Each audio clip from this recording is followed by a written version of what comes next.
Good morning বন্ধুরা। দেখো সকালে আমি বিছনা তুলে একদম পরিষ্কার করে নিয়েছি।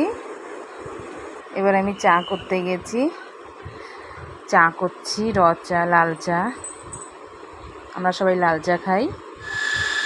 এবার আমি একটু কাপে ঢেলে নিচ্ছি, আমি খাবো দেখে।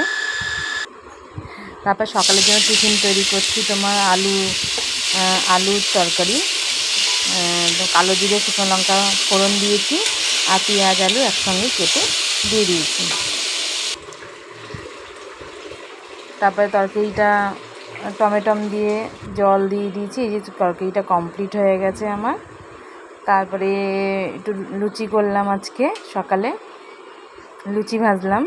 ডোডো যেহেতু আজকে এত গরমে স্কুলে পাঠায়নি, বাড়িতেই ছিল, তাই জন্য ডোডো বললো মাম্মা একটু লুচি করবে, তাই জন্য আমি করে দিলাম ওকে আজকে একটু লুচি। এই যে ডোডোকে দিয়ে দিয়েছি, দেখো লুচি, আলুর তরকারি, মিষ্টি। এতগুলো মিষ্টি খাবে না, ওকে দিয়েছি। ওই যে বসেছে খেতে, মুখ ধুয়ে দাঁত ব্রাশ করে। তারপরে দুপুরে রান্নার দিকে চলে আসলাম। খুবই হালকা পাতলা রান্না করলাম আজকে। আলু চোখা করলাম, আম দিয়ে ডাল করলাম, আর পাঁপড় ভাজলাম, আর ডিমের অমলেট করব। যারা যখন খাবে তখন গরম গরম অমলেট করে দেবো। আর ফুলকপি ভেজেছি।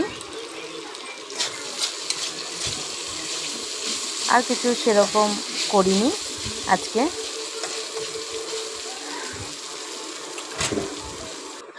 আবার লাস্টে দেখো ভাত বসিয়ে দিয়েছি। চাল ভিজিয়ে রেখেছিলাম, আমি আগেই চাল ভিজিয়ে রাখি, ধুয়ে ভালো করে পরিষ্কার করে। এবার হাঁড়িতে আমি চালটা দিয়ে দিচ্ছি, চাল দিয়ে দিয়েছি। ভাত হয়ে গেছে। এবার আমি গ্যাসটা পুছে নিচ্ছি ভালো করে গ্যাস পুছে নিয়ে গ্যাসটা ভালো করে পরিষ্কার করে নিচ্ছি। আমার ভিডিওটা যদি তোমাদের ভালো লাগে অবশ্যই লাইক, কমেন্ট, শেয়ার করো, আর সাবস্ক্রাইব করতে একদম ভুলো না। তোমরা আমার পাশে থেকো, আমি যাতে এগিয়ে যেতে পারি।